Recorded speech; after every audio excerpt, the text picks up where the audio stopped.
ಇನ್ನು 50 ವರ್ಷಗಳ ಇತಿಹಾಸವನ್ನು ಹೊಂದಿರುವಂತಹ ಬಿಎಸ್ಎಸ್ಕೆ ಸಕ್ಕರೆ ಕಾರ್ಖಾನೆಯ ಕ್ರಷಿಂಗ್ ಇದೀಗ ಸ್ಥಗಿತವಾಗಿದೆ. ನಿಜಕ್ಕೂ ಅಲ್ಲಿನ ಕಾರ್ಮಿಕರಿಗೆ, ಅದನ್ನು ನಂಬಿದಂತಹ ಕಾರ್ಮಿಕರಿಗೆ ಈಗ ಸಾಕಷ್ಟು ಒಂದು ಶಾಕಿಂಗ್ ನ್ಯೂಸ್. ಇದು ಸಾಕಷ್ಟು ತೊಂದರೆ ಆಗ್ತಿದೆ. ಕಾರ್ಖಾನೆಯ ಎಲ್ಲ ನೌಕರರು, ಅಧಿಕಾರಿಗಳಿಗೆ ಗೇಟ್ ಪಾಸ್ ಕೊಡಲಾಗಿದೆ. ಕೋಟಿ ನಷ್ಟದ ಒಂದು ಕಾರಣದಿಂದಾಗಿ ಈ ಒಂದು ಸಕ್ಕರೆ ಕಾರ್ಖಾನೆ ಏನಿದೆ ಅದನ್ನು ಈಗ ಬಂದ್ ಮಾಡಲಾಗ್ತಾ ಇದೆ. ಸಂಬಳವೂ ಇಲ್ಲ ಅಥವಾ ಸಾಕಷ್ಟು ಕೆಲಸಗಾರರ ಒಂದು ಮನೆಗಳಲ್ಲಿ ಈಗ ವಿದ್ಯುತ್, ನೀರು ಕೂಡ ಕಟ್ಟಾಗಿದೆ. ಸುಮಾರು 5 ದಶಕಗಳ ಇತಿಹಾಸವನ್ನು ಹೊಂದಿರುವಂತಹ ಬಿಎಸ್ಎಸ್ಕೆ ಸಕ್ಕರೆ ಕಾರ್ಖಾನೆಯ ಕ್ರಷಿಂಗಿಗೆ ಸ್ಥಗಿತವಾಗಿರೋದು. ಕಾರ್ಖಾನೆಯ ಎಲ್ಲ ನೌಕರರು, ಅಧಿಕಾರಿಗಳಿಗೆ ಈಗ ಗೇಟ್ ಪಾಸ್ ಅನ್ನು ಕೊಡಲಾಗಿದೆ. ಅದೇ ರೀತಿಯಾಗಿ ಕಾರ್ಮಿಕರು ಈಗ ಬೀದಿಗೆ ಬಿದ್ದಿದ್ದಾರೆ. ಸಚಿವರಿಗೆ ಇದು ಕಾಣಿಸ್ತಿಲ್ವಾ ಅನ್ನೋದು ವಿಚಾರ ಈಗ ನಮ್ಮ ಪ್ರಶ್ನೆ. ತಮ್ಮದೇ ಜಿಲ್ಲೆಯಲ್ಲಿರುವಂತಹ ಕಾರ್ಖಾನೆಯ ದುಸ್ಥಿತಿಗೆ ಈಗ ಮೌನ ವಹಿಸಲಾಗಿದೆ. ಸಹಕಾರಿ ಸಚಿವರಾದಂತಹ ಬಂಡೆಪ್ಪ ಕಾಶೆಂಪೂರ್ ಅವರು, ಇದೇ ಬೀದರ್ ದಕ್ಷಿಣ ಕ್ಷೇತ್ರದವರು, ಅಲ್ಲಿನ ಶಾಸಕರು ಬಂಡೆಪ್ಪ ಕಾಶೆಂಪೂರ್ ಅವರೇ, ನಿಮಗೆ ಈಗ ವಿಚಾರ ಕಾಣಿಸ್ತಿಲ್ವಾ? 5 ದಶಕಗಳಿಂದ ಅದನ್ನು ನಂಬದಂಥವ್ರು ಎಲ್ಲಿಗೆ ಹೋಗ್ಬೇಕು ಅನ್ನೋದು. ನಿಮ್ಮದೇ ಜಿಲ್ಲೆಯ ಹುಮ್ನಾಬಾದ್ನ ಹಳ್ಳಿಕೇಡ್ನತ್ತ ಒಮ್ಮೆ ಗಮನಿಸಿ. ನೀವೇ ಸಹಕಾರ ಸಚಿವರು ಹಾಕಿದ್ದೀರಿ. ಈ ಗೋಳಿನ ಕಥೆಯನ್ನು ನೀವೇ ಕೇಳಬೇಕು, ನೀವೇ ಅಲ್ಲಿನ ಇದಕ್ಕೆ ಸಂಬಂಧಪಟ್ಟವ್ರನ್ನ ಪ್ರಶ್ನೆ ಮಾಡಬೇಕಾಗತ್ತೆ. ಈಗ ನೀವು ನೋಡ್ತಾ ಇದ್ದೀರಿ ಅಲ್ಲಿ ಯಾವ ರೀತಿಯಾಗಿ ಸಾಕಷ್ಟು ಮಂದಿ ಅದನ್ನು ನಂಬದಂಥವ್ರು ಈಗ ಬೀದಿ ಪಾಲಾಗಿದ್ದಾರೆ. ಸಾಕಷ್ಟು ಮಕ್ಕಳಿದ್ದಾರೆ, ಅವರು ವಿದ್ಯಾಭ್ಯಾಸಕ್ಕಾಗಿದ್ದನ್ನೇ ನಂಬಿರ್ತಾರೆ. ಅದೇ ರೀತಿಯಾಗಿ ಬೇರೆ ಬೇರೆ ವಯಸ್ಸಿನವರು, ವೃದ್ಧರು ಕೂಡ ಇದ್ದಾರೆ. ಆದರೆ ಏಕಾಏಕಿ ಈಗ ಆ ಒಂದು ಸಕ್ಕರೆ ಕಾರ್ಖಾನೆಯನ್ನು ಅಲ್ಲಿ ಬೀಗ ಹಾಕಿರೋದು ಅವರಿಗೆ ಬಹಳ ತೊಂದರೆ ಉಂಟು ಮಾಡ್ತಿದೆ. ಜೊತೆಗೆ ಕೆಲವೊಂದು ಕಡೆ ಎಲೆಕ್ಟ್ರಿಸಿಟಿ ಕೂಡ ಕಟ್ ಆಗಿದೆ. ವಿದ್ಯುತ್ ಒಂದು ಸಂಪರ್ಕ ಏನಿದೆ ಅದು ಕೂಡ ಕಟ್ ಆಗಿರೋದ್ರಿಂದ ಈಗ ಮಕ್ಕಳು ಒಂದು ಚಿಮಣಿ ಬುಡ್ಡಿಯಲ್ಲಿ ಈಗ ಓದುವಂಥ ಒಂದು ಪರಿಸ್ಥಿತಿ ನಿರ್ಮಾಣವಾಗಿದೆ. ಸ್ಯಾಲ್ರಿ ಇಲ್ದ್ರ 6-7 ವರ್ಷ ಐತ್ರಿ, 6 ತಿಂಗಳ ಐತ್ರಿ. ಮತ್ತಿಲ್ದ್ರ ಕರೆಂಟ್ ಇಲ್ದ್ರ 2 ತಿಂಗಳ ಐತ್ರಿ. ಕಷ್ಟ ಅನುಭವಿಸ್ಲತ್ತಿದ್ರಿ. ಕರೆಂಟ್ ಇಲ್ಲ, ನೀರಿಲ್ಲ, ಏನಿಲ್ಲ, ಕುಂತಿದ್ರಿ ಕತ್ಲಾಗ. ಮಕ್ಳಿಗೆ ಓದ್ಲಾಕ್ ಬರ್ಲಾಕ ಕಷ್ಟ ಆಗ್ಲತ್ತದ್ರಿ. ಮತ್ತೆ ಎಲೆಕ್ಷನ್ ಆದ್ಮೇಲೆ ಹಾಕ್ತೇವೆ ಅಂದ್ರು, ಎಲೆಕ್ಷನ್ ಕೇಳಕ್ ಬಂದ್ರು. ಅವಾಗ ಏನಂದ್ರೆ ಆಯ್ತಮ್ಮ ನಮ್ಗೆ ಗೆದ್ಸ್ಕೊಂಡ್ ಬರೋದು ಎಲ್ಲ ಸಬ್ಜೆಕ್ಟ್ ಎಲ್ಲರೂ ಬಂದಿವ್ರಿ. ಕೇಳಿದ್ರಿ ಏನಂದ್ರಿ, ಆಯ್ತಮ್ಮ ನಾವು ಗೆದ್ಸ್ಕೊಂಡ್ ಬದ್ಲಿಕ್ಕೆ ನಿಮ್ಗೆ ನಾವು 10-12 ತಾರೀಕಿಗೆ ನಮ್ಮ ರಿಸಲ್ಟ್ ಇರ್ತಾವ, ನಾವು ಅದು ಹಾಕ್ತೇವೆ 25 ತಾರೀಕಿಗೆ ಅಂದ್ರಿ ಅವ್ರು. ಅದನ್ನು ಹೋಯ್ತ್ರಿ ಆ ಕಡೆ. ಇನ್ನ ಮತ್ತೆ ಇಲ್ಲಿ ತನ ಇನ್ನೂವರೆ ಯಾರಿಗೆ ಕೇಳಕ್ ಬಂದಿಲ್ರಿ. ನಮ್ಗೆ ಕರೆಂಟ್ ಕಮ್ ಸೆ ಕಮ್ ನೀವು ಒಂದು ಹೆಚ್ಚು ಕಡಿಮೆ ಆದ್ರೆ ಒಂದು 4-5 ತಿಂಗಳು ಮೇಲೆ ಐತಿ. ಫ್ಯಾಕ್ಟ್ರಿ ಬಂದು ಹಂಗಾಮಿ ಬಂದಾದ್ಮೇಲೆ 1 ತಿಂಗಳು 2 ತಿಂಗಳ ಬಾದ್ ಕರೆಂಟ್ ಬಂದ್ ಮಾಡಿದ್ರು. ಒಂದು 10-15 ದಿವಸ 1 ತಿಂಗಳು ಕರೆಂಟ್ ಕೊಟ್ಟರು, ಆಮೇಲೆ ಬಂದ್ ಮಾಡಿದ್ರು. ಅದು ಏನು ಕಾರ್ಖಾನೆ ಎಲ್ಲ ದುಡ್ಡು ತುಂಬಬೇಕಂತದು, ಕರೆಂಟಿನ ಬಿಲ್ ತುಂಬಬೇಕಂತ ಅದು ಮಾಡಿದ್ರು ಸರ್. ಬಟ್ ಅದು ಕರೆಂಟಿನ ಬಿಲ್ ತುಂಬಬೇಕಂದ್ರೆ ಅದು ದೊಡ್ಡ ಮಂದಿ ಲೇಡಿ ಸಂಕಟ ಅವ್ರ ಸಂಬಂಧಪಟ್ಟಿಗೆ ಅದು ಸರ್. ನಾವೆಲ್ಲ ಖಾಲಿ ದುಡಿತೀವಿ, ಕೆಲಸ ಮಾಡ್ತೇವೆ, ನಮ್ಮ ಸಂಬಳ ತೆಗಿತೇವೆ, ಹೊಟ್ಟೆ ಉಪಯೋಗ ಮಾಡ್ತೇವೆ ಅಷ್ಟೇ. ಈಗ ನಮ್ಗೆ ಯಾರು ಕೆಲಸ ಇರ್ತಲ್ಲ. ಈಗ ಮನೇಲಿ ಕರೆಂಟ್ ಇಲ್ದಿಗೆ ಈ ಕಡೆ ಮನೆಗಿನ ತೆಳಗೆ ಇಳಕ್ಕೆ ಹೋದ್ರೆ ನಮ್ಮ ಕೈ ಕಾಲು ಮುರ್ಕೊಂಡು 2 ಟುಕಡಿ ಆಗ್ಯಾವ. ಈ ಬಗ್ಗೆ ಹೆಚ್ಚಿನ ಮಾಹಿತಿಯನ್ನು ನೀಡ್ತಾರೆ ದೂರವಾಣಿ ಸಂಪರ್ಕದಲ್ಲಿ ಕರಿಬಸಪ್ಪ, ನಮ್ಮ ರಿಪೋರ್ಟರ್. ಕರಿಬಸಪ್ಪ, ಈಗ ಈ ಒಂದು ಕಾರ್ಖಾನೆ ಬಂದ್ ಆಗೋದಕ್ಕೆ ಕಾರಣ ಏನು? ಎರಡನೇದಾಗಿ ಏನಾದರೂ ನೋಟಿಸ್ ಇತ್ತಾ ಈ ರೀತಿ ಬಂದ್ ಮಾಡ್ತಿದೀವಿ, ಆಗ್ತಿಲ್ಲ ಅಂತ ಕಾರ್ಮಿಕರಿಗೆ? ಹೌದು ಅವಿನಾಶ್, ಏನಂದ್ರೆ ಬೀದರ್ನ ಮೊಟ್ಟ ಮೊದಲ ಕಾರ್ಖಾನೆ ಅಂದ್ರೆ ಬಿಎಸ್ಎಸ್ಕೆ ಕಾರ್ಖಾನೆ. ಈ ಕಾರ್ಖಾನೆಯಲ್ಲಿ ಬ್ರಹ್ಮಾಂಡ ಭ್ರಷ್ಟಾಚಾರ ನಡೆದಿದೆ ಎನ್ನಲಾಗ್ತಿದೆ. ಆದ್ರೆ ಏನು ಸಂಜಯ್ ಖೇಣಿ ಅಧ್ಯಕ್ಷರಾದ ನಂತರ ಈ ಒಂದು ಕಾರ್ಖಾನೆಯಲ್ಲಿ ಏನು ಭ್ರಷ್ಟಾಚಾರ ನಡೆದಿದೆ. ಆದ್ರೆ ಸಾಕಷ್ಟು ಹಣವನ್ನ ಲೂಟಿ ಮಾಡಲಾಗಿದೆ ಅನ್ನೋ ಆರೋಪಗಳು ಕೇಳಿ ಬರ್ತವೆ. ಆದ್ರೆ ಸದ್ಯಕ್ಕೆ ಆ ಕಾರ್ಖಾನೆಯನ್ನ ಬಂದ್ ಕೂಡ ಮಾಡಲಾಗಿದೆ. ಆದ್ರೆ ಆ ಕಾರ್ಖಾನೆಯಿಂದ ಸಾಕಷ್ಟು ರೈತರು ಕೂಡ, ಸಾವಿರಾರು ಜನ ರೈತರು ಕೂಡ ಬೀದಿ ಪಾಲಾಗಿದ್ದಾರೆ. ಅದಷ್ಟೇ ಅಲ್ಲದೆ ಏನು ಈ ಕಾರ್ಖಾನೆಯಲ್ಲಿ ಕೆಲಸ ಮಾಡಿರ್ತಕ್ಕಂಥ ಕಾರ್ಮಿಕರು ಕೂಡ ಒಂದು 8 ತಿಂಗಳಿಂದ ಅವರಿಗೆ ವೇತನ ಕೂಡ ಇಲ್ಲ, ಕೆಲಸ ಕೂಡ ಇಲ್ಲ.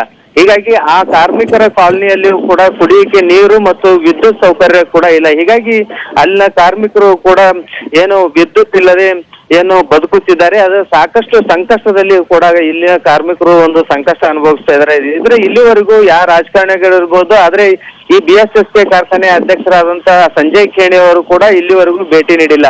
ಆದ್ರೆ ಒಟ್ಟಾರೆ ಈ ಒಂದು ಕಾರ್ಖಾನೆಯಲ್ಲಿ ಸಾಕಷ್ಟು ಕೋಟಿ ರೂಪಾಯಿ ಹಗರಣವಾಗಿದೆ ಅಂತ ಆರೋಪ ಕೇಳಿ ಬರ್ತಾ ಇದ್ರೆ ಯಾರು ಸಚಿವರಾಗಿರ್ಬೋದು ಮತ್ತು ಇಲ್ಲ ಜನಪ್ರತಿನಿಧಿಗಳಿರಬಹುದು. ಆದ್ರೆ ಈ ತನಿಖೆ ಕೂಡ ಒತ್ತಾಯ ಮಾಡಿಲ್ಲ. ಆದ್ರೆ ಜಿಲ್ಲಾಧಿಕಾರಿಗಳು ಕೂಡ ಒಂದು ನಿರ್ಲಕ್ಷ್ಯಕ್ಕೆ ಒಳಗಾಗಿದ್ದಾರೆ. ಹೀಗಾಗಿ ರೈತರು ಮತ್ತು ಇಲ್ಲಿನ ಕಾರ್ಮಿಕರು ಕೂಡ ಬೀದಿ ಪಾಲಾಗಿದ್ದಾರೆ. ಅವಿನಾಶ್, ಇನ್ನು ಬಂಡೆಪ್ಪ ಕಾಶೆಂಪೂರ್ ಅವರಿಗೆ ಏನು ಸಹಕಾರ ಸಚಿವರು ಕೂಡ ಹೌದು, ಅವ್ರ ಗಮನಕ್ಕೆ ಏನಾದರೂ ಬಂದಿದೆ ಅಥವಾ ನಾವೇ ಪದೇ ಎಲ್ಲವನ್ನು ಕೂಡ ಜ್ಞಾಪಕ ಮಾಡಿ ಕೊಡಬೇಕಾ ಅವರಿಗೆ ಅಂತ? ಹೌದು ಅವಿನಾಶ್, ಈಗ ಸಚಿವ ಬಂಡೆಪ್ಪ ಕಾಶೆಂಪೂರ್ ಅವರು ಮತ್ತು ಸಚಿವ ರಾಜಶೇಖರ್ ಪಾಟೀಲ್ ಅವರು ಇವರಿಬ್ಬರ ಗಮನಕ್ಕೂ ಕೂಡ ತರಲಾಗಿದೆ. ಅವರಿಗೂ ಕೂಡ ಇಲ್ಲಿ ಭ್ರಷ್ಟಾಚಾರ ನಡೆದಿದೆ ಎಂಬುದನ್ನ ಅವರಿಗೂ ಗೊತ್ತಿದೆ. ಹೀಗಾಗಿ ಆ ಒಂದು ಭ್ರಷ್ಟಾಚಾರದ ತನಿಖೆ ಕೂಡ ಮಾಡ್ತೀವಿ, ಆದ್ರೆ ಈ ಕಾರ್ಖಾನೆಗೆ ಬೇಕಾದಷ್ಟು ಹಣವನ್ನು ಸರ್ಕಾರದಿಂದ ನೀಡ್ತೀವಿ, ಮತ್ತೆ ಪುನರಾರಂಭ ಮಾಡ್ತೀವಿ ಅನ್ನೋ ಭರವಸೆ ಕೂಡ ನೀಡ್ತಾ ಇದ್ದಾರೆ. ಆದ್ರೆ ಈ ಭರವಸೆಗಳಲ್ಲಿ ಇಲ್ಲಿನ ಸಾವಿರಾರು ರೈತರು ಕೂಡ ಬೀದಿ ಪಾಲಾಗಿದ್ದಾರೆ, ಕಬ್ಬು ಬೆಳೆದು ಸಾಕಷ್ಟು ಕೈ ಸುಟ್ಕೊಂಡಿದ್ದಾರೆ. ಹೀಗಾಗಿ ಕಾರ್ಮಿಕರು ಕೂಡ ಸಂಕಷ್ಟದಲ್ಲಿದ್ದಾರೆ. ಆದ್ರೆ ಇಲ್ಲಿವರೆಗೂ ಸಚಿವರು ಕೂಡ ಭೇಟಿ ನೀಡಿಲ್ಲ. ಇದು ತುಂಬಾ ಒಂದು ಕಾರ್ಮಿಕರಿಗೆ ಒಂದು ಸಂಕಷ್ಟಕ್ಕೆ ಈಡು ಮಾಡಿದೆ. ಅವಿನಾಶ್, ಕರಬಸಪ್ಪ, ಅಲ್ಲಿಗೆ ಏನು ನಾವು ನೋಡ್ತಾ ಇದೀವಿ, ಮಕ್ಕಳೆಲ್ಲ ಓದ್ತಿದ್ದಾರೆ, ಅವರೆಲ್ಲ ಏನು ಕ್ವಾರ್ಟರ್ಸ್ ತರ ಕೊಟ್ಟಿದ್ದಾರೆ ಅಲ್ಲಿ, ಅವ್ರಿಗೆ ಬೇರೆ ಏನಾದ್ರು ಜಮೀನ್ ಹತ್ರ ಸ್ವಂತ ಏನಿದೆಯಾ ಅಥವಾ ಇದನ್ನೇ ನಂಬಿದಾರ ಹೇಗೆ? ಹೌದು ಅವಿನಾಶ್, ಏನ್ ಈ BSSK ಕಾರ್ಖಾನೆ ಒಂದು ಪಕ್ಕದಲ್ಲಿಯೇ ಒಂದು ಆ ಕಾರ್ಖಾನೆಗೆ ಸಂಬಂಧಪಟ್ಟಂತೆ ಒಂದು ಜಾಗ ಕ್ವಾರ್ಟರ್ಸ್ ಕೂಡ ಇದೆ. ಆದ್ರೆ ಆ ಕ್ವಾರ್ಟರ್ಸ್ ನಲ್ಲಿ ಒಂದು 600ಕ್ಕೂ ಹೆಚ್ಚು ಮನೆಗಳಿವೆ. ಆದ್ರೆ ಆ ಕಾರ್ಖಾನೆಯಲ್ಲಿ ಏನು ಕೆಲಸ ಮಾಡಿರ್ತಕ್ಕಂಥ ಕಾರ್ಮಿಕರು ಕೂಡ ಅಲ್ಲೇ ವಾಸವಾಗಿರ್ತಾರೆ. ಆದ್ರೆ ಕಳೆದ ಹಲವು ವರ್ಷಗಳಿಂದ ಅಲ್ಲೇ ವಾಸವಾಗಿರ್ತಾರೆ. ಆದ್ರೆ ಇತ್ತೀಚೆಗೆ ಕಾರ್ಖಾನೆ ಬಂದ್ ಆದ ಬಳಿಕ ಕಾರ್ಖಾನೆಯಲ್ಲಿ ಕೆಲಸ ಮಾಡಿದ ಕಾರ್ಮಿಕರು ಅವರಿಗೆ ಸಂಬಳ ಇಲ್ಲ 8 ತಿಂಗಳಿಂದ. ಹೀಗಾಗಿ ಅಲ್ಲಿ ವಿದ್ಯುತ್ ಕೂಡ ಕಟ್ ಮಾಡಲಾಗಿದೆ. ಆದ್ರೆ ಉದ್ದೇಶ ಪೂರ್ವಕವಾಗಿ ಕಾರ್ಮಿಕರನ್ನ ಒತ್ತೋಡಿಸಲು ಏನು ಜಿಲ್ಲಾಡಳಿತ ವಿದ್ಯುತ್ ಕಟ್ ಮಾಡಿದೆ ಅನ್ನುವ ಒಂದು ಕಾರ್ಮಿಕರ ಆರೋಪ ಕೂಡ ಆಗಿದೆ. ಹೀಗಾಗಿ ಕಾರ್ಮಿಕರು ಹೇಳ್ತಾ ಇದ್ದಾರೆ, ನಾವು ಯಾವುದೇ ಕಾರಣಕ್ಕೂ ಕಾರ್ಖಾನೆಯನ್ನ ಬಿಟ್ಟು ಹೋಗಲ್ಲ, ಪುನರಾರಂಭ ಮಾಡಿ ನಾವು ಇಲ್ಲೇ ಜೀವ ಸಹಿತ ಬಿಡ್ತೀವಿ, ಆದ್ರೆ ಇಲ್ಲಿ ಕಾರ್ಖಾನೆ ಒಂದು ಪುನರಾರಂಭ ಮಾಡಿ ಅಂತ ಹೇಳ್ತಾ ಇದ್ದಾರೆ. ಆದ್ರೆ ಏನು ಕಾರ್ಮಿಕರ ಮಕ್ಕಳು ಕೂಡ ಇವತ್ತಿನ ಸ್ಥಿತಿ ನೋಡಿದ್ರೆ ನೀವು ಈ ವಿಜುವಲ್ಸ್ ನಲ್ಲಿ ನೋಡ್ತಿರ್ಬೋದು. ಆದ್ರೆ ಏನು ಕತ್ತಲಲ್ಲಿ ಓದಿರ್ತಕ್ಕಂಥದ್ದು ಅಷ್ಟೇ ಅಲ್ಲದೆ ರಾತ್ರಿ ವೇಳೆ ಏನು ಹುಳಗಳ ಒಂದು ಹಾವಳಿ ಕೂಡ ಜಾಸ್ತಿ ಇದೆ. ಹೀಗಾಗಿ ಭಯದಿಂದ ಬದುಕ್ತಿದ್ದಾರೆ. ಧನ್ಯವಾದ ಮಾತಿಗಾಗಿ ಕರಬಸಪ್ಪ. ಇದು ಬೀದರ್ನ ಸಕ್ಕರೆ ಕಾರ್ಖಾನೆ BSSK 50 ವರ್ಷಗಳ ಇತಿಹಾಸ ಇದೆ ಇದಕ್ಕೆ. ಆದರೆ ಇಲ್ಲಿ ಅಕ್ರಮ ನಡೀತಿದೆ. ಕಳೆದ ಸರ್ಕಾರ ಕೂಡ 10 ಕೋಟಿ ಅಷ್ಟು ಕೊಟ್ಟಿತ್ತು. ಆದರೆ ಈಗ ಈ ಒಂದು ಲಾಕೌಟ್ ಆಗುವಂತ ಸ್ಥಿತಿಗೆ ಇದು ಹೋಗಿದೆ. ಈಗ ಯೋಗೇಶ್ ಪಾಟೀಲ್ ಅವರು ಕಾರ್ಮಿಕರು ನಮ್ಮ ಜೊತೆ ಇದ್ದಾರೆ. ನಮಸ್ತೆ ಯೋಗೇಶ್ ಅವರೇ. ಸಂಪರ್ಕ ಕಡಿತವಾಗಿದೆ, ಅದೇ ರೀತಿಯಾಗಿ ಸಂಪರ್ಕ ಮಾಡುವಂಥ ಪ್ರಯತ್ನವನ್ನು ಮಾಡ್ತೀವಿ. ಈಗ ಕಾರ್ಮಿಕರ ಸಂಖ್ಯೆ ಒಟ್ಟು 243 ಪರ್ಮನೆಂಟ್ ಎಂಪ್ಲಾಯಿಗಳನ್ನ ಈಗ ಅಲ್ಲೇ ಕ್ವಾರ್ಟರ್ಸ್ ಇದ್ರೂ ಕೂಡ ಅಲ್ಲೇ ವಿದ್ಯುತ್ ಸಂಪರ್ಕವನ್ನು ಕಡಿತ ಮಾಡೋದು, ಅದೇ ರೀತಿಯಾಗಿ ನೀರಿನ ಸಂಪರ್ಕ ಏನಿದೆ ಅದನ್ನು ಕೂಡ ಕಟ್ ಮಾಡಿ ಅವರಾಗೆ ಬಿಟ್ಟು ಹೋಗಲಿ ಅನ್ನೋ ರೀತಿಯಾಗಿ ಅಲ್ಲಿ ಒಂದು ರೀತಿಯಾಗಿ ಅವ್ರನ್ನ ನಡೆಸ್ಕೊಳ್ಳಾಗ್ತಿದೆ. ಜೊತೆಗೆ 1 ವರ್ಷದ ಪೇಮೆಂಟ್ ಕೂಡ ಪೆಂಡಿಂಗ್ ಇದೆ. ಇದನ್ನೇ ನಂಬ್ಕೊಂಡು ಅವ್ರನ್ನ ಬದುಕ್ತಿರುವಂಥ ಒಂದು ಫ್ಯಾಮಿಲಿಗಳವು ಬೇರೆ ಯಾವುದೇ ದಿಕ್ಕಿಲ್ಲದೆ ಇದನ್ನೇ ನಂಬ್ಕೊಂಡು, ಆದರೆ ಏಕಾಏಕಿ ಈಗ ಲಾಕೌಟ್ ಮಾಡಿರೋದು, ಜೊತೆಗೆ 1 ವರ್ಷದ ಪೇಮೆಂಟ್ ಕೂಡ ಅಲ್ಲಿ ಹೋಲ್ಡ್ ಮಾಡಲಾಗಿದೆ. ಹಾಗಾಗಿ ಅದನ್ನು ಕೂಡ ಕಾಯ್ತಿದ್ದಾರೆ, ಎಲ್ಲೊಂದು ಕಡೆ ಬರ್ಬೋದು ವಾಪಸ್ ಅಂತ. ಈ ಬಗ್ಗೆ ಮಾತಾಡೋದಕ್ಕೆ ಸಂಜಯ್ ಖೇಣಿ ಅವರಿದ್ದಾರೆ, ಕಾರ್ಖಾನೆ ಅಧ್ಯಕ್ಷರು. ನಮಸ್ತೆ ಸಂಜಯ್ ಖೇಣಿ ಅವರೇ. ನಮಸ್ಕಾರ ಸರ್. ಈ BSSK ಕಾರ್ಖಾನೆ ಏನಿದೆ ಅದೀಗ ಲಾಕೌಟ್ ಆಗ್ತಿರೋದಕ್ಕೆ ಏನ್ ಕಾರಣ ಏನಿದೆ ಸರ್? ಆಕ್ಚುಲಿ ಇದು ಅತಿ ಹಳಿ ಕಾರ್ಖಾನೆ 68 ಹಿಡಿದು ನಡೀತಾ ಇದೆ. ಅಕ್ಯುಮುಲೇಟೆಡ್ ಲಾಸಸ್ ಇದಾವ, ಲೋನ್ಸ್ ಹೆಚ್ಚು ಆಗಿದಾವ, ಹಂಗಾಗಿ ಸ್ವಲ್ಪ ಫೈನಾನ್ಷಿಯಲ್ ಪ್ರಾಬ್ಲಮ್ಸ್ ಅಲ್ಲಿ ಇದೆ ಫ್ಯಾಕ್ಟ್ರಿ. ಈಗ ನಿಮ್ಮನ್ನ ನಂಬ್ಕೊಂಡಿರುವಂತ 243 ಜನ ಇದಾರಲ್ಲ ಅಲ್ಲಿ, ಅವ್ರ ಕತೆ ಏನೀಗ? ಈಗ ನಮಗ್ ನಂಬ್ಕೊಂಡಂತಲ್ಲ ಸರ್, ನಾವು ಎಲೆಕ್ಟೆಡ್ ಬಾಡಿ ಇದೆ. ಈಗ ಸದ್ಯ ನಾನು ಚೇರ್ಮನ್ ಇದ್ದೀನಿ ಅಲ್ಲಿ. ಅದಕ್ಕೆ ನಾವು ಗವರ್ಮೆಂಟ್ ಹತ್ರ ಆಲ್ರೆಡಿ ನೆಗೋಷಿಯೇಟ್ ನಡೀತಾ ಇದೆ. 1 ವರ್ಷದಿಂದ ಅವ್ರ ಪೇಮೆಂಟ್ ಆಗಿಲ್ವಲ್ಲ, ನೀವೀಗ ಕೇಳಿದಿರಲ್ಲ ಹೌದು, ಬಟ್ ಇವಾಗ ಅವ್ರು ಬದುಕು ನಡೆಸೋದು ಹೇಗೆ ಅಲ್ಲಿ ಅಂತ ಸರ್? ಈಗ ಗವರ್ಮೆಂಟ್ ಜೊತೆ ಆಲ್ರೆಡಿ ಅದು ಪ್ರಪೋಸಲ್ ಕೊಟ್ಟಿದೀವಿ. ಗವರ್ಮೆಂಟ್ ಲೋನ್ಸ್ ಅಲ್ಲಿ ಯಾವಾಗ ಕೊಟ್ಟಿದ್ದೀರಿ ಪ್ರಪೋಸಲ್? ಯಾವಾಗ ಕೊಟ್ಟಿದ್ದೀರಿ? ಗವರ್ಮೆಂಟ್ ಆಲ್ರೆಡಿ ಸ್ಟಾರ್ಟಿಂಗ್ ಕೊಟ್ಟಿನ 2 ತಿಂಗಳಾಗಿದೆ. ಅಂಡ್ ಇದು ಆಲ್ರೆಡಿ ಲಾಸ್ಟ್ ಇಯರ್ ಕೊಟ್ಟಿತ್ತು. CM ಸಿದ್ದರಾಮಯ್ಯ ಇಟ್ಟನ್ನು ಒಂದು 10 crores ಬಂದಿತ್ತು. 1.5 crore ಅಪ್ರಾಕ್ಸಿಮೇಟ್ಲಿ ನಾವು ಎಂಪ್ಲಾಯೀಸ್ ಕೊಟ್ಟಿದ್ದೇವೆ ಅವ್ರದ್ದು ಇದರಲ್ಲಿ. ಅಲ್ಲ, ನೀವು ಗವರ್ಮೆಂಟ್ ಇಂದ ವೈಟ್ ಮಾಡ್ತಿದ್ರಿ, ಫೈನ್. ಈಗ ನಿಮ್ಮ ಕಡೆಯಿಂದ ನಿಮ್ಮನ್ನ ನಂಬ್ಕೊಂಡು ಪರ್ಮನೆಂಟ್ ಎಂಪ್ಲಾಯಿಗಳಿದ್ದಾರೆ, ಅವ್ರಿಗೆ ಏನ್ ಮಾಡ್ತಿದ್ರಿ ಅದನ್ನ ಹೇಳಿ ಅಂತ. ಸರ್, ನನ್ನ ಕಡೆ ಆಮೇಲೆ ಇದು ಪರ್ಸನಲ್ ಫ್ಯಾಕ್ಟ್ರಿ ಅಲ್ಲ ಸರ್, ಇದು ಕೋಆಪರೇಟಿವ್ ಫ್ಯಾಕ್ಟ್ರಿ ಇದೆ ಇದು. ಅಲ್ಲ ಈಗ ಪ್ರೆಸಿಡೆಂಟ್ ಆಗಿ ನಿಮ್ಮ ಒಂದು ಆಕ್ಷನ್ ಏನು ಅಂತ ಇದ್ರ ಬಗ್ಗೆ ಜನರ ಹತ್ರ ಹೋಗಿ ಮಾತಾಡಿದ್ರೆ ಏನಾದ್ರೂ ಒಂದು ಇದು ಕೊಟ್ಟಿದ್ದೀರಾ ನೀವು? ನಾ ಏನ್ ಹೇಳ್ತಾ ಇದ್ದೇನೆ ಸರ್, ಅದೇ ಹೇಳ್ತಾ ಇದ್ದೀನಿ ನಾನು. ನಾವಾಗಿನೇ ಗವರ್ಮೆಂಟ್ ಪ್ರಪೋಸಲ್ ಕೊಟ್ಟಿದ್ದೇವೆ. ಗವರ್ಮೆಂಟ್ ಆಲ್ರೆಡಿ CM ಅವ್ರ ಮೀಟಿಂಗ್ ಕರೆದಿದ್ದಾರೆ. CM ಮೀಟಿಂಗ್ ಕರೆದಿ ಆಲ್ರೆಡಿ ಚರ್ಚೆ ಮಾಡಿದ್ದಾರೆ. ಕಮಿಷನರ್ ಅವರೆಲ್ಲ ಪರ್ಸನಲಿ ಬಂದು ವಿಸಿಟ್ ಮಾಡ್ತಾ ಅಂತ ಹೇಳಿದ್ದಾರೆ. ಒಂದು ಕಮಿಟಿ ಕೂಡ್ತಿದ್ದಾರೆ, ಟೆಕ್ನಿಕಲ್ ಕಮಿಟಿ. ಅದು ಇದು ಮಾಡಿ ಅವ್ರ they are going to take a decision ಈಗ ಅದರ ಬಗ್ಗೆ. ಅಲ್ಲ, ಅಲ್ಲಿ ವಿದ್ಯುತ್ ಸಂಪರ್ಕ ಯಾಕೆ ಕಟ್ ಮಾಡಿಸ್ತಿದ್ದೀರಿ? ಏನ್ ಸರ್? ವಿದ್ಯುತ್ ಸಂಪರ್ಕ ಇಲ್ವಲ್ಲ, ಮಕ್ಕಳೆಲ್ಲ ದೀಪ ಇಟ್ಕೊಂಡು ಓದ್ತಾ ಇದಾರಲ್ಲ. ಇಲ್ಲ, ನಾವು ಯಾರು ಏನು ಕಟ್ ಮಾಡಿಲ್ಲ ಸರ್. ಅದು ಅಲ್ಲ, ಅದನ್ನ ಸರಿಯಾದ್ರೂ ಮಾಡ್ಸಿಲ್ಲ. ಹಾಗಾದ್ರೆ ನೀವು ಮಾಡ್ಸಿಲ್ಲ, ಆದ್ರೆ ಯಾರು ಮಾಡ್ಸಿರೋದು ಅಂತ ನಿಮ್ಗೆ ಗೊತ್ತಿರ್ಬೇಕಲ್ವಾ? ಸರ್ ಡಿಪಾರ್ಟ್ಮೆಂಟ್ ಫಂಡ್ಸ್ ಇಲ್ಲ ಅಂತೇಳಿ ಪೇಮೆಂಟ್ ಆಗಿಲ್ಲ, ತಾವು ತಿಳ್ಕೊರೋದು. ಅದಕ್ಕಂತೇಳಿ ಡಿಪಾರ್ಟ್ಮೆಂಟ್ ಅವ್ರು ಕಟ್ ಮಾಡಿದ್ದಾರೆ, ನಾವು ಯಾರು ಕಟ್ ಮಾಡಿಲ್ಲ. ಬಟ್ ಡಿಪಾರ್ಟ್ಮೆಂಟ್ ಅವ್ರು ನೀವು ಪ್ರಶ್ನೆ ಮಾಡಿಲ್ವಾ? ಪ್ರಶ್ನೆ ಮಾಡಿ ಬಿಲ್ ಕಟ್ಟಲ್ದಾಗ ಹೆಂಗ್ ಇರ್ತಾರೆ ಸರ್? ಅವ್ರು ಬಿಲ್ ಕಟ್ಟಿಲ್ಲ ಅಂತ ಅವ್ರು ಕಟ್ ಮಾಡಿದ್ದಾರೆ.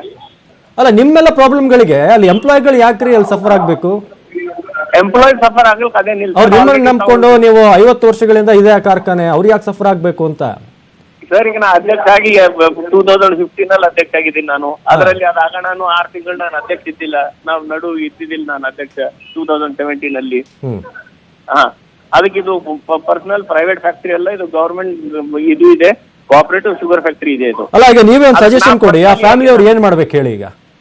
ಇಲ್ಲ, ಫ್ಯಾಮಿಲಿ ಅವ್ರ ಸಜೆಷನ್ ಅಂತಲ್ಲ, ಆಲ್ರೆಡಿ ನಾವು ಇದ್ದಿದ್ದ ಸಮಸ್ಯೆಗಳು ಅವ್ರಿಗೆ ಗೊತ್ತಿದೆ. ಎಂಪ್ಲಾಯೀಸ್ ಸ್ಟ್ರೈಕ್ ಮಾಡಿ ಫ್ಯಾಕ್ಟರಿ ಬಂದ್ ಮಾಡಿದವ್ರು ಇದ್ದಾರೆ ಜನವರಿಯಲ್ಲಿ. ಇದು ಎಂಪ್ಲಾಯ್ ಸಮಸ್ಯೆಲಿಂದ ಬಂದ್ ಆಗಿದೆ ಫ್ಯಾಕ್ಟರಿ ಇದು ಈಗ ಅವ್ರು ಏನ್ ಮಾಡ್ಬೇಕು ಅಂತ ನಾನು ಕೇಳ್ತಿರೋದು ಈಗ. ಇಲ್ಲ, ಅದ್ರದ್ದು ಪರಿಹಾರ ಆಲ್ರೆಡಿ ಮಾಡ್ತಾ ಇದೆ, ಅದ್ರ ನಡೀತಾ ಇದೆ. ಎಲೆಕ್ಟ್ರಿಸಿಟಿ ರಿಸ್ಟೋರ್ ಮಾಡ್ಲಿಕ್ಕೆ ಆಲ್ರೆಡಿ ನಾವು ಇದು ಮಾಡಿದ್ದೇವೆ, ಡಿಪಾರ್ಟ್ಮೆಂಟ್ ಜೊತೆಲೂ ಮಾತಾಡಿದ್ದೇವೆ, ಒಂದು CM ಮೀಟಿಂಗ್ ಆಗಿದೆ ಇದ್ರ ಫಂಡ್ ಬಗ್ಗೆ. ಅಲ್ಲ, ನಮ್ಮ ಪ್ರತಿನಿಧಿ ಕಲೆಕ್ಟ್ ಮಾಡಿರುವಂತ ಇನ್ಫಾರ್ಮೇಶನ್ ಪ್ರಕಾರ ನಿಮ್ಮ ಮೇಲೆ ಆರೋಪ ಇದೆ, ನಿಮ್ಮಿಂದನೇ ಅಲ್ಲಿ ಕೆಲವೊಂದು ಇದಾಗಿದೆ ಅಂತ. ಇಲ್ಲ, ಅದು ಸುಳ್ಳಿದೆ ಸರ್. ಆ ಆರೋಪ ನೀವು ಒಪ್ಪಲ್ಲ? ಇಲ್ಲ, ಅದು ಸುಳ್ಳಿದೆ. ಅದು ಇನ್ನು ಕಳೆದ ಸರ್ಕಾರ ಬಂದಾಗ 10 ಕೋಟಿ ಅನುದಾನ ಕೂಡ ಬಂದಿತ್ತಲ್ವಾ ನಿಮ್ಮ ಇದಕ್ಕೆ, ಅದೇನಾಯ್ತು ಅಂತ? 9.2 crores ಬಂದಿತ್ತು, 9.38 crores ಬಂದಿತ್ತು. ಅದು ಆಲ್ರೆಡಿ ರೈತರ ಪೇಮೆಂಟ್ ಆಗಿದೆ, ಅದರಲ್ಲಿ HND ಪೇಮೆಂಟ್ ಆಗಿದೆ, ಎಂಪ್ಲಾಯ್ ಸ್ಯಾಲರಿ ಪೇಮೆಂಟ್ ಆಗಿದೆ. ಓಕೆ, ನಿಮ್ ಪ್ರಕಾರ ಒಂದು ಎಷ್ಟು ಪೇಮೆಂಟ್ ಬಾಕಿ ಇದೆ ಈಗ ಎಂಪ್ಲಾಯಿಗಳಿಗೆ ಮತ್ತೆ ರೈತರಿಗೆ? ರೈತರದ್ದು ಏನು ಬಾಕಿ ಇಲ್ಲ, ರೈತರದ್ದು ಅಷ್ಟು ಕ್ಲಿಯರ್ ಇದೆ. ಎಂಪ್ಲಾಯೀಸ್ ಸ್ಯಾಲರಿ ಡ್ಯೂಸ್ ಇದಾವ, ಅದರಲ್ಲಿ ಸ್ವಲ್ಪ. ಒಂದು ಎಷ್ಟು ಡ್ಯೂ ಇದೆ ಟೋಟಲ್? ಅಬೌಟ್ ನಂಗೆ ಅನ್ಸಿದ ಮಟ್ಟಿಗೆ ಅಬೌಟ್ 4 crores ಆಡ್ ಇರ್ಬೇಕು. ಅಂದ್ರೆ ಈಗ ಯಾವಾಗ ಕ್ಲಿಯರ್ ಮಾಡ್ತೀರಿ ಹೇಳಿ, ಯಾಕಂದ್ರೆ ನಾವು ಅವರ ಒಂದು ದೃಷ್ಟಿಯಿಂದ ಕ್ಲಿಯರ್ ಮಾಡಲ್ಕ ನನ್ನ ಕೈಯಲ್ಲಿ ಇಲ್ಲ. ಇದು ಗವರ್ಮೆಂಟ್ ಯಾವಾಗ ಆಗ್ಬೋದು ಅಂತ ಆದ್ರೂ ಹೇಳಿ, ನೀವು ಯಾವ ಆಕ್ಷನ್ ಮಾಡ್ತೀರಿ ಅಂತ. CM ಅವ್ರ ಜೊತೆ ಮೀಟಿಂಗ್ ಆಗಿದೆ, CM ಮೀಟಿಂಗ್ ಮೊನ್ನೆ ಆಗಿದೆ, ಹೇಳ್ತಾ ಇದ್ದೀನಲ್ಲ, I am repeating it again and again. ನೀವು ಅದೇ ಕೇಳ್ತಾ ಇದ್ರಿ. CM ಮೀಟಿಂಗ್ ಮೊನ್ನೆ ಆಗಿದೆ ಆಲ್ರೆಡಿ, ಅದ್ರ ಬಗ್ಗೆ ಅವರು ಡೆಸಿಷನ್ ತಗೋತಾ ಇದ್ದಾರೆ. By most probably by 10th or 12th ಅದ್ರ ಬಗ್ಗೆ ನೆಕ್ಸ್ಟ್ ಮೀಟಿಂಗ್ ಕನ್ಕ್ಲೂಡ್ ಮಾಡೋರಿದ್ದಾರೆ. 12ನೇ ತಾರೀಕಿಗೆ ಈ ತಿಂಗಳು 10-12 ತಾರೀಕು ಸುಮಾರು ಇನ್ನೊಂದು ಮೀಟಿಂಗ್ ಆಗ್ಬೇಕು ಅದ್ರ ಬಗ್ಗೆ. ಓಕೆ, ಥ್ಯಾಂಕ್ ಯು ಮಾತಾಡೋದಕ್ಕೆ ಸಂಜಯ್ ಖೇಣಿ ಅವರೇ.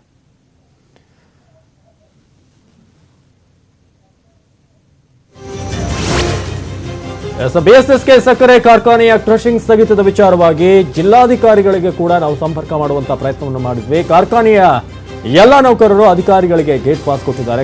ಕೋಟಿ ನಷ್ಟದಿಂದ ಮೊದಲ ಸಕ್ಕರೆ ಕಾರ್ಖಾನೆ ಶಾಶ್ವತವಾಗಿ ಲಾಕ್ಔಟ್ ಆಗ್ತಾ ಇದೆ. ಒಂದ್ ಕಡೆ ಅಲ್ಲಿ ಎಂಪ್ಲಾಯಿಗಳಿಗೆ ಸಂಬಳ ಇಲ್ಲ, ಕೆಲಸಗಾರಗಳ ಮನೆಗೆ ವಿದ್ಯುತ್ ನೀರು ಕೂಡ ಅಲ್ಲಿ ಸಂಪರ್ಕ ಕಟ್ಟಾಗಿದೆ.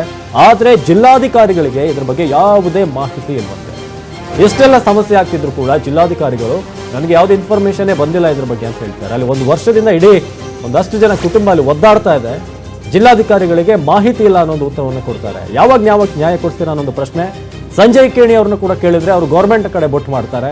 ಅದೇ ರೀತಿಯಾಗಿ ಇಷ್ಟು ಜನ, ಇಷ್ಟು ಫ್ಯಾಮಿಲಿ ಅಲ್ಲಿ ಒದ್ದಾಡ್ತಾ ಇದೆ. DC ಅವ್ರನ್ನ ಕೇಳಿದ್ರೆ ನಮಗೆ ಯಾವುದೇ ರೀತಿಯಾದಂತಹ ಮಾಹಿತಿ ಇಲ್ಲ ಅನ್ನೋದು ಆನ್ಸರ್ ಸಿಗ್ತಾ ಇದೆ. ನಮಗೆ ಜವಾಬ್ದಾರಿಯಿಂದ ನುಣುಚಿಕೊಳ್ಳುವಂತ ಕೆಲಸವನ್ನ ನೀವು ಮಾಡ್ತಾ ಇದ್ದೀರಾ ಅನ್ನೋದು ನಮ್ಮ ಪ್ರಶ್ನೆ. ಸೊ ದಾಖಲೆಗಳಲ್ಲಿ ಈ ಗ್ರಾಮದ ಮನೆಗೊಂದು ಶೌಚಾಲಯ ಇದೆ, ಆದರೆ ಅಸಲಿಗೆ ಯಾವ ಮನೆಯಲ್ಲೂ ಕೂಡ ಶೌಚಾಲಯಗಳು ಇಲ್ಲ. ಈ ಭಾಗ್ಯಗಳು ಅಲ್ಲಿ ಸಿಕ್ಕಿಲ್ಲ ಅನ್ನೋದು ಎಕ್ಸ್ಕ್ಲೂಸಿವ್ ಆದಂತಹ ಸ್ಟೋರಿ. ಮಲ್ಲಿಕಾರ್ಜುನ ಖರ್ಗೆ ಅವರ ಸ್ವಂತ ಊರಿನಲ್ಲೇ ಆಗ್ತಿರುವಂತಹ ಒಂದು, ಸ್ವಂತ ಜಿಲ್ಲೆಯಲ್ಲೇ ಆಗ್ತಿರುವಂತಹ ಒಂದು ದೌರ್ಭಾಗ್ಯ ಇದೆ ಅಂತ ಹೇಳಬೇಕು. ಯಾವುದೇ ಒಂದು ರೀತಿಯಾಗಿ ಈ ಒಂದು ಊರಲ್ಲಿ ದಾಖಲೆಗಳ ಪ್ರಕಾರ ಶೌಚಾಲಯಗಳಿದ್ದಾವೆ, ಆದರೆ ಅಲ್ಲಿರುವಂತಹ ಶೌಚಾಲಯಗಳು ಸ್ವಂತ ಖರ್ಚಿನಿಂದ ಅವರೇ ಕಟ್ಟಿಸಿಕೊಂಡಿರೋದು. ಇರೋದು ಕೇವಲ ಬೆರಳೆಣಿಕೆಯಷ್ಟು ಮಾತ್ರ. ಕೇಂದ್ರ ಸರ್ಕಾರದ ಸ್ವಚ್ಛ ಭಾರತ ಯೋಜನೆಗೆ ಇಲ್ಲಿ ಬಹಳ ಆರಾಮಾಗಿ ಎಳ್ನೀರನ್ನು ಬಿಟ್ಟಿದ್ದಾರೆ. ಇಲ್ಲಿ ದೇವ್ರಿಗೆ ವರ ಕೊಟ್ಟರು ಕೂಡ ಪೂಜಾರಿ ಕೊಡಲಿಲ್ಲ ಅಂತ. ಇಲ್ಲಿ ಶೌಚಾಲಯಗಳು ಸ್ಯಾಂಕ್ಷನ್ ಆದರೂ ಕೂಡ ಅದನ್ನ ಕೋಟಿ ಹಣವನ್ನು ಅಲ್ಲಿ ಗುಳು ಮಾಡ್ತಿದ್ದಾರೆ. ಅದೇ ರೀತಿಯಾಗಿ 400 ಮನೆಗಳ ಈ ಗ್ರಾಮ ಇರೋದು ಮಲ್ಲಿಕಾರ್ಜುನ ಖರ್ಗೆ ಸಾಹೇಬ್ರ ಜಿಲ್ಲೆಯಲ್ಲಿ, ಕಲಬುರಗಿ ಜಿಲ್ಲೆ ಚಿಂಚೋಳಿ ತಾಲೂಕಿನ ಕೊರವಿ ಗ್ರಾಮದ ಕಥೆಯನ್ನು ನಾವು ಇವತ್ತು ನಿಮ್ಗೆ ಹೇಳ್ತಾ ಇದ್ದೀವಿ. ಪ್ರತಿ ಮನೆಗೂ ಕೂಡ ಶೌಚಾಲಯ ನಿರ್ಮಿಸಲಾಗಿದೆ ಅಂತ ಬಹಳ ಘಂಟಾಘೋಷವಾಗಿ ಅವರು ಘೋಷಣೆ ಮಾಡಿದ್ದಾರೆ. ಆದರೆ ಊರಲ್ಲಿ ಎಲ್ಲೇ ಹೋದ್ರೂ ಕೂಡ ನಿಮಗೆ ಬಹಳ ಅಪರೂಪಕ್ಕೆ ಒಂದೊಂದು ಶೌಚಾಲಯ ಸಿಗುತ್ತೆ. ಮಹಿಳೆಯರಿಗೆ ಈಗಲೂ ಕೂಡ ಬಹಿರ್ದೆಸೆಗೆ ಹೋಗೋದಕ್ಕೆ ಬಯಲೇ ಅನಿವಾರ್ಯವಾಗಿದೆ. ಮುಖ್ಯ ರಸ್ತೆಯಿಂದ ಗ್ರಾಮದ ಈ ಒಂದು ಬಹಳ ಹತ್ತಿರ ಇರುವಂತಹ ಒಂದು ಗ್ರಾಮ ಇದು. ಆದರೆ ಇಲ್ಲಿನ ಸ್ಥಿತಿಯನ್ನು ಈಗ ನೋಡಿದ್ರೆ ಶೌಚಾಲಯಗಳಿಂದ ನೀವೀಗ ಮಹಿಳೆಯರನ್ನ ನೋಡ್ತಾ ಇದ್ರಿ, ಈ ರೀತಿಯಾಗಿ ಬಹಿರ್ದೆಸೆಗೆ ಹೋಗ್ತಿದ್ದಾರೆ.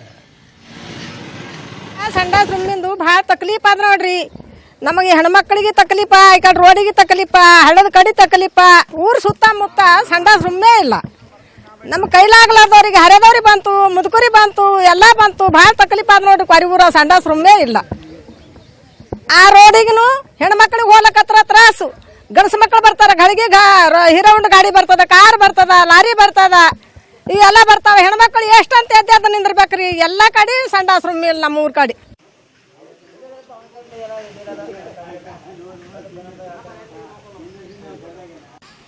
ಹೊಡೆಬೀರ್ನಳ್ಳಿ ಪಂಚಾಯತಿ ಕೊರ್ವಿ ಗ್ರಾಮದಲ್ಲಿ ಶೌಚಾಲಯ ಬಯಲು ಮುಕ್ತ ಗ್ರಾಮ ಅಂತೇಳಿ ಆಯ್ಕೆ ಮಾಡಿದಾರ. ಇಲ್ಲಿ ಯಾವುದೇ ಕಾರಣಕ್ಕೊಂದು ಶೌಚಾಲಯ ಕಟ್ಟಿಲ್ಲ, ಮಹಿಳೆಯರ ಕಷ್ಟ ತಪ್ಪಿಲ್ಲ. ಇವತ್ತು ಮೇನ್ ರೋಡಿನ ಪಕ್ಕದಲ್ಲೇ ಇವತ್ತು ಶೌಚಾಲಯಕ್ಕೆ ಬಯಲಿಗೆ ಹೋಗ್ತಕ್ಕಂಥ ಪರಿಸ್ಥಿತಿ ಇನ್ನೂ ಕೂಡ ಇದೆ. ಆದರೆ ಸರ್ಕಾರದ ಅಧಿಕಾರಿಗಳು ಮಂತ್ರಿಗಳು ಮಾತಾಡ್ತಕ್ಕಂಥ ಬಯಲು ಶೌಚಾಲಯ ಮುಕ್ತ ಗ್ರಾಮ ಮಾಡ್ತೀವಿ, ಜಿಲ್ಲೆ ಮಾಡ್ತೀವಿ ಅನ್ನೋಂಥ ಮಾತನ್ನು ಮಾತಾಡಿದಾರೆ. ಅದನ್ನು ಇವತ್ತು ಅವರು ಮಾತು ತಪ್ತಾ ಇದ್ದಾರೆ ಅನ್ನೋಂಥ ಮಾತನ್ನು ಹೇಳಕ್ ಅದಾರಿ. ನಂಬಲ್ಲಿ ನಮಗ್ ತರಾಸ ಅದಾವ್ರಿ. ತರಾಸ ಇದ್ದಿದ್ಕೆ ಹಿಂಗ ಮಾತಾಡೋದು ಯಾಕ್ರಿ? ಯಾವಾದರ ಅಂದ್ರು ನಡೀತದ, ಇದು ನಡೀತದೇನು ಹೇಳ್ರಿ, ನೀವೇ ಹೇಳ್ರಿ. ಯಾವಾದರ ಅಂದ್ರೆ ಹಣದಾಗ ಹೋಗಂದ್ರು ಭಾಗಿಲ್ ಬಟ್ಟಿ ಹಣದಾಗ ಇಲ್ಲಿ ತನಕ ಕೆಸರು ಮಾಡ್ಕೊಂಡು ಮತ್ತೆ ಕಾಲು ತೊಳ್ಕೊತೀವ್ರಿ ನಾವು. ಅದು ಹೇಸಿಗಿಲ್ರಿ ಸಾಬ್ರೆ. ಈಗ ನಾವೆಲ್ಲ ಬಡ ಈಗ ಸೋಮನಾಥ್ ಅವರು ಇದ್ದಾರೆ ಅಲ್ಲಿನ ಗ್ರಾಮಸ್ಥರು. ನಮಸ್ತೆ ಸೋಮನಾಥ್ ಅವರೇ. ಸೋಮನಾಥ್, ನನ್ನ ಧ್ವನಿ ಕೇಳಿಸ್ತಿದ್ಯಾ? ಕೇಳಿಸ್ಲಾಗ್ತದೆ ಸರ್. ಸೋಮನಾಥ್, ಈಗ ನಿಮ್ಮ ಹಳ್ಳಿಯಲ್ಲಿ ಈಗ ಎಷ್ಟು ಮನೆಗೆ ಶೌಚಾಲಯಗಳು ಇಲ್ಲ, ಮತ್ತೆ ನಿಮ್ಗೆ ಸದ್ಯಕ್ಕೆ ಯಾವ ಸ್ಥಿತಿ ಇದೆ ಅಲ್ಲಿ? ಒಂದ್ 20ರಿಂದ 25 ಲೆಕ್ಕ ಅವ್ ಸರ್. ಈಗ ಉಳಿದಿವನ ಏನು ಶೌಚಾಲಯ ಹೊಟ್ಟೆ ಇಲ್ರಿ ಸರ್. ಓಕೆ, ಈಗ ಅಷ್ಟು ಮನೆ ಇಲ್ಲ. ಒಂದ್ 20-25 ಅವ್ ಸರ್. ಉಳಿದ ಮನೆಗಳಿಗೆಲ್ಲ ಇಲ್ರಿ ಸರ್. 300 ಮ್ಯಾಗ 400 ತನ ಅವ್ರಿ ಸರ್ ಮನಿ. ಮನೆಗಳಿಲ್ಲ, ಬಹಳ ತ್ರಾಸ ಆದ್ರಿ ಸರ್. ಗೇಟಿಗೆ ಸ್ಟ್ರೈಕ್ ಮಾಡಿದೇವ್ ಸರ್. ಮೇನ್ ಹೆದ್ದಾರಿ ಮ್ಯಾಗ ರೀ, ಮತ್ತ ಎಲ್ಲಾ ಇದ್ರಾಗ ಕೊಟ್ಟದ್ರಿ ಸರ್. ಎಲ್ಲಾ ಶಾಸಕರಿಗೂ ತಿಳಿಸದ್ರಿ ಸರ್. ಅದ್ರ ಬಗ್ಗೆ ಯಾರು ಕ್ರಮ ತಗೊಂಡಿಲ್ಲ ಸರ್. ಮೊನ್ನೆ ಗ್ರಾಮ ಪಂಚಾಯತ್ ಇದು ತಾಲೂಕಾ ಪಂಚಾಯತ್ ನಿಂದ ಒಬ್ಬರು ಯಾರೋ ಬಂದಿರಿ ಸರ್ ಬರ್ಕೊಂಡು ಹೋಗೋ ಸಲಕ್ಕ. ಇನ್ನು ಯಾವ್ದು ಕ್ರಮ ತಗೊಂಡಿಲ್ಲ ಸರ್ ಅವ್ರು. ಓಕೆ, ಪಂಚಾಯತಿ ಅವ್ರು ಬಂದಾಗ ಏನ್ ಹೇಳಿದ್ರು ನಿಮ್ಗೆ? ಎಲ್ಲ ಕಟ್ಟಿಸ್ಕೊಡ್ತೀವಿ ಅಂತ ಏನಾರು ಹೇಳಿದ್ರ? ಏನ್ ಅವ PDO ಒಂದಿನ ಬಂದನ್ ಸರ್. ಅಲ್ಲಿ ನೋಡ್ದನ್ರಿ, ನೋಡಿ ಅನ್ನೋದಲ್ಲ ಹೋಗ್ಬಿಟ್ಟನ್ ಸರ್. ಮತ್ ಬಂದೇ ಇಲ್ರಿ ಸರ್. ನಮ್ಮ ಹೊಡೆಬೀರ್ನಳ್ಳಿ ಗ್ರಾಮ ಪಂಚಾಯತ್ ಹೋದ್ರು ಯಾರು ಇರಲ್ರಿ ಸರ್ ಅಲ್ಲಿ. ತ್ರಾಸ ಆದ್ರಿ ಸರ್. ಹೆಣ್ಮಕ್ಳಿಗೆ ಜಾಗನೇ ಇಲ್ರಿ ಸರ್. ಮತ್ತೆ ಇನ್ ಕೆಲವರು ಏನು ಟಾಯ್ಲೆಟ್ ಗಳನ್ನ ಕಟ್ಸ್ಕೊಂಡಿದ್ದಾರೆ, ಅವ್ರ ಖರ್ಚಲ್ಲೇ ಕಟ್ಸಿದಾರ ಅಲ್ಲಿ? ಒಂದ್ 10-12 ಅವ್ರ ಸ್ವಂತ ಖರ್ಚು ಆಗ್ಯಾವ್ರಿ ಸರ್. ಒಂದು 10-12 ಏನದಲ್ಲ ಪಂಚಾಯತ್. ನಾನು ಮಾತಾಡ್ತೀನಿ ನಿಮ್ಮ ಹತ್ರ ಸೋಮನಾಥ್ ಅವ್ರೆ. ಈಗ PDO ಅವ್ರು ನಮ್ ಜೊತೆ ಇದ್ದಾರೆ. ನಮಸ್ತೆ. ನಮಸ್ತೆ. ಈಗ ಈ ಒಂದು ಹಳ್ಳಿ ಹೋಗಿದ್ರೆ ನೀವು, ವಿಸಿಟ್ ಕೊಟ್ಟಿದ್ರ ಇಲ್ಲಿ ಕೊರವಿಗೆ? ಕೊಟ್ಟಿದ್ದೀನಿ ಸರ್. ಓಕೆ, ಏನಲ್ಲಿ ಪ್ರಾಬ್ಲಮ್ ಏನಲ್ಲಿ? ಆಲ್ಮೋಸ್ಟ್ 200-300 ಮನೆಗಳಿಗೆ ಟಾಯ್ಲೆಟ್ಗಳಿಲ್ಲ ಅಂತ ಸರ್. ಅಲ್ಲಿ 2011-12ರಲ್ಲಿ ಸರ್ವೆ ರಿಪೋರ್ಟ್ ಪ್ರಕಾರ 314 ಕುಟುಂಬಗಳು ಅಂತೇಳಿ ಸರ್ವೆ ರಿಪೋರ್ಟ್ ಆಗಿದೆ ಸರ್. ಓಕೆ, ಅದರಲ್ಲಿ ಆಕ್ಚುಲಿ 1280 ಕುಟುಂಬಗಳಿದಾವೆ ಸರ್. ಮತ್ತೆ ಈಗ ಶೌಚಾಲಯಗಳು 314 ಸರ್ವೆ ಪ್ರಕಾರ 314 ಶೌಚಾಲಯಗಳು ಕಂಪ್ಲೀಟ್ ಆಗಿದೆ ಸರ್. ಏನ್ ಸರ್? ಎಷ್ಟು ಕಂಪ್ಲೀಟ್ ಆಗಿದೆ? 314 ಸರ್. 314 ಕಂಪ್ಲೀಟ್ ಆಗಿಲ್ವಲ್ಲ ಅಲ್ಲಿ? ಏನ್ ಸರ್? ಮಾತಾಡ್ತಾ ಇದೀವಿ. 314 ಟಾಯ್ಲೆಟ್ ಗಳು ಕಟ್ಸಿಲ್ಲ ನೀವು ಶೌಚಾಲಯಗಳನ್ನ. ಸರ್, ಹೊಡೆಬೀರ್ನಳ್ಳಿ ಗ್ರಾಮ ಪಂಚಾಯತ್ ವ್ಯಾಪ್ತಿಯಲ್ಲಿ ಟೋಟಲ್ ಹೇಳ್ತಾ ಇದ್ದೀನಿ ಸರ್. ಅಲ್ಲ, ನಾನು ಕೊರವಿ ಗ್ರಾಮದ ಬಗ್ಗೆ ಹೇಳ್ತಾ ಇರೋದು. ಈಗ ಅಲ್ಲೇ ಸುಮಾರು 400 ಮನೆಗಳಿದಾವೆ. ಕೊರವಿ ಗ್ರಾಮದಲ್ಲಿ ಕುಟುಂಬಗಳ ಸಂಖ್ಯೆ ಸರ್ ಎಷ್ಟು ಮನೆಗಳಿದಾವೆ ನಿಮ್ಮ ರಿಪೋರ್ಟ್ ಪ್ರಕಾರ, ನಿಮ್ಮ ಲೆಕ್ಕದ ಪ್ರಕಾರ? ಸರ್ ಕೊರವಿ ಗ್ರಾಮದಲ್ಲಿ ಸರ್ ಕುಟುಂಬಗಳು. ಆದ್ರೆ ಎಷ್ಟು ಇದೆ ಅಲ್ಲಿ ಶೌಚಾಲಯಗಳು ಗೊತ್ತಿದ್ಯಾ? ಶೌಚಾಲಯಗಳು ಸರ್ ಅಲ್ಲಲ್ಲಿ ಹೋಗಿದಿರಲ್ಲ ನೀವು, ಗೊತ್ತಾಗಿದೆ, ಲೆಕ್ಕ ಹಾಕಿದ್ದೀರಾ? ಸರ್ ಅಲ್ಲಿ ಕಟ್ಕೊಂಡಿಲ್ಲ ಶೌಚಾಲಯ ಸರ್. ಅಲ್ಲ, ಅವ್ರು ಕಟ್ಕೊಂಡಿದ್ದಾರೆ, ನೀವು ಎಷ್ಟು ಕಟ್ಸಿದ್ದೀರಾ ಅಂತ. ಶೇಖಪ್ಪ ಅವ್ರೆ, ನನ್ ಧ್ವನಿ ಕೇಳ್ತಾ ಇದೆಯಾ ನಿಮ್ಗೆ? ಕೇಳ್ತಾ ಇದೆ ಸರ್. ಕೊರವಿ ಗ್ರಾಮದಲ್ಲಿ 200 ಮನೆ ಇದೆ ಅಂತ ಹೇಳಿದ್ರಿ. ಶೌಚಾಲಯ ಎಷ್ಟು ಕಟ್ಸಿದಿರಿ ಅಂತ ನಾನು ಕೇಳ್ತಾ ಇರೋದು. ಈಗ 26 ಇದೆ ಸರ್, ಸರ್ವೆ ಮಾಡಿದ್ವಿ ಸರ್. 26 ಸಾಕ ಅಲ್ಲಿಗೆ 200 ಮನೆಗೆ? ಇಲ್ಲ ಸರ್, ಅಂದ್ರೆ ಬೇಸ್ಲೈನ್ ಸರ್ವೆಗೆ ನಮ್ ಗ್ರಾಮ ಪಂಚಾಯತ್ ವ್ಯಾಪ್ತಿಯೊಳಗ 314 ಅಂತ ಹೇಳ್ಬಿಟ್ಟು 11ರಲ್ಲಿ ರಿಪೋರ್ಟ್ ಅಲ್ಲಿ ಇದ್ರ ಪ್ರಕಾರ 314 ಶೌಚಾಲಯಗಳು ಪಂಚಾಯತ್ ವ್ಯಾಪ್ತಿಯಲ್ಲಿ ಕಂಪ್ಲೀಟ್ ಆಗಿದೆ ಸರ್. ಹೀಗಾಗಿ ಓಡೇಟ್ ಅಂತ ಬಂದ್ಬಿಟ್ಟಿದೆ ಸರ್. ಅದು ಅಲ್ಲ, ಈ ಗ್ರಾಮಕ್ಕೆ ಯಾವಾಗ ಕಂಪ್ಲೀಟ್ ಮಾಡ್ತೀರಾ? ಈಗ ನಿಮ್ಮ ರಿಪೋರ್ಟ್ ಗಳ ಪ್ರಕಾರ ಅಲ್ಲಿ ಕಟ್ಸಿದೆ ಅಂತಿದೆ ಸರ್. ಈಗ ನಿಮ್ಮ ಒಂದು ವರದಿಯ ಪ್ರಕಾರ ನೀವು ಅಲ್ಲಿ ಕಟ್ಸ್ಕೊಟ್ಟಿದ್ದೀರಿ ಅನ್ನೋದಿದೆ, ಆದ್ರೆ ಅಲ್ಲಿ ನಿಜವಾಗ್ಲೂ ಪ್ರಾಕ್ಟಿಕಲಿ ಕಟ್ಸಿಲ್ಲ. ಇಲ್ಲ ಸರ್, ನಮ್ ನಿನ್ನೆ ರಿಪೋರ್ಟ್ ಮಾಡ್ಕೊಂಡ್ ಬಂದಿದ್ದೀವಿ ಸರ್. 26 ಶೌಚಾಲಯಗಳನ್ನ ಸರ್ವೆ ಮಾಡಿದೀವಿ ಸರ್. ಅಲ್ಲಿ 26 ಶೌಚಾಲಯಗಳು ಇದಾವೆ ಸರ್ ಪ್ರೆಸೆಂಟ್. 26 ಇದಾವೆ. ಮನೆಗಳು ಎಷ್ಟಿದಾವೆ ಹೇಳಿ ಅಲ್ಲಿ? ಮನೆಗಳ 200 ಇದೆ ಸರ್. 226 ಸಾಕ? ನನ್ನ ಪ್ರಶ್ನೆ ನೀವು ಉತ್ತರನೇ ಕೊಡ್ತಿಲ್ವಲ್ಲ ಅದಕ್ಕೆ. ಇಲ್ಲ ಸರ್, ಸಾಕಾಗಿಲ್ಲ ಸರ್, ಕಟ್ಕೋಬೇಕಾಗ್ತದೆ ಸರ್. ಓಡೇಪ್ ಅಂತ ಬಂದಿರೋದ್ರಿಂದ ಅಲ್ಲಿ ಇದು ಆಗ್ತಾ ಇಲ್ಲ ಸರ್ ಪೇಮೆಂಟ್. ಅದು ಯಾವಾಗ ಕ್ಲಿಯರ್ ಆಗುತ್ತಾ ಪೇಮೆಂಟ್? ಅದು ಮೇಲಾಧಿಕಾರಿಗೆ ಮುಖಾಂತರ ಕೇಳ್ಕೊಂಡು ಇದು ಮಾಡ್ತೀವಿ ಸರ್. ಅಲ್ಲ, ಸುಮಾರು ಎಷ್ಟು ಸ್ಯಾಂಕ್ಷನ್ ಆಗಿದೆ ಹೇಳಿ ಅಲ್ಲಿಗೆ ದುಡ್ಡು? ಏನ್ ಸರ್? ಆ ಒಂದು ಗ್ರಾಮಕ್ಕೆ ಎಷ್ಟು ಸ್ಯಾಂಕ್ಷನ್ ಆಗಿದೆ ಶೌಚಾಲಯಕ್ಕೆ? ಅದು ಗ್ರಾಮ ವೈಸ್ ಬರೋದಿಲ್ಲ ಸರ್, ಟೋಟಲ್ ಪಂಚಾಯತ್ ವ್ಯಾಪ್ತಿಯಲ್ಲೇ ಬರ್ತದೆ ಸರ್. ಅಲ್ಲ, ಅಲ್ಲಿಗೆ ಏನಾದ್ರೂ ಸ್ಯಾಂಕ್ಷನ್ ಆಗಿದೆಯಾ ಈಗ ಕಟ್ಸೋದಕ್ಕೆ? 26 ಶೌಚಾಲಯ ಸರ್, 26 ಶೌಚಾಲಯ ನಾವು ಪೇಮೆಂಟ್ ಮಾಡ್ತೀವಿ ಸರ್. ಅಲ್ಲ, ನೀವು ಮತ್ತೆ 26 ಸುತ್ತಾ ಇದ್ದೀರಾ, ಉಳಿದವರಿಗೆ ಯಾವಾಗ ಕಟ್ಸ್ಕೊಡ್ತೀರಿ ಅಂತ ನನ್ನ ಪ್ರಶ್ನೆ. ಸರ್ ಅದು ಓಡೇಪ್ ಅಂತ ಅದು ಏನಾಗಿದಲ್ಲ ಸರ್, ಹೀಗಾಗಿ ಪೇಮೆಂಟ್ ಅದ್ರ ಪ್ರಕಾರ ನೋಡ್ಬೇಕು ಸರ್. ಅದು ಮತ್ತೆ ಮೇಲಾಧಿಕಾರಿಗಳ ಗಮನಕ್ಕೆ ತಂದು ಅದು ಯಾವ ರೀತಿ ಪ್ರೊಸೆಸಿಂಗ್ ಮಾಡಂತ ಹೇಳಿದಾಗ ಅದು ಮುಂದೆ ಮಾಡ್ಲಿಕ್ಕೆ ಬರ್ತದೆ ಸರ್. ಅಲ್ಲ, ನೀವು ಮಾತಾಡ್ತಿರೋದು ನೋಡಿದ್ರೆ ನಿಮಗೆ ಇನ್ಫಾರ್ಮೇಶನ್ ಕರೆಕ್ಟ್ ಆಗಿಲ್ಲ ಅಂತ ಅನಿಸ್ತಿದೆ ನನಗೆ. ಇಲ್ಲ ಸರ್, ಇದೆ ಸರ್, ಇನ್ಫಾರ್ಮೇಶನ್ ಇದೆ ಸರ್. ಮತ್ತೆ ಇನ್ನು ಉಳಿದವರಿಗೆ ಯಾವಾಗ ಇದು ಮಾಡ್ತೀರಿ? ಅದು ಅಮೌಂಟ್ ಈಗ ಅಲ್ಲಿಗೆ ಸ್ಯಾಂಕ್ಷನ್ ಆಗಿರೋದು ನಿಜಾನಾ? ಸರ್ ಸ್ಯಾಂಕ್ಷನ್ ಆಗಿರೋದು ಹಂಗಂತ ಇರಲ್ಲ ಸರ್. ಟೋಟಲ್ ಹೇಳ್ತಾ ಇರೋದು 10-11ರಲ್ಲಿ ಸರ್ವೆ ರಿಪೋರ್ಟ್ 314 ಅಂತ ಹೇಳಿ ತೋರಿಸಿದ್ದು ಸರ್. ಟೋಟಲ್ ಪಂಚಾಯತ್ ವ್ಯಾಪ್ತಿಯಾಗ ಅದು ಕೊರಿ ಗ್ರಾಮನೂ ಕೂಡ ಬರ್ತದೆ ಸರ್. ಕೊರಿ ತಾಂಡದಲ್ಲಿ 3 ತಾಂಡ ಬರ್ತದೆ ಸರ್ ಅಲ್ಲಿ. ಓಕೆ ಶೇಖಪ್ಪ ಅವರೇ, ಉಳ್ದಂತವ್ರಿಗೆ ಈಗ 26 ಇದು ಶೌಚಾಲಯ ಸಾಲೋದಿಲ್ಲ, ನಿಮಗೂ ಗೊತ್ತಿದೆ. ಅದನ್ನ ಆದಷ್ಟು ಬೇಗ ಮಾಡಿಸ್ಕೊಡಿ ಅವರಿಗೆ. ಓಕೆ, ಧನ್ಯವಾದ ಶೇಖಪ್ಪ ಅವರು ಮಾತನಾಡೋದಕ್ಕೆ.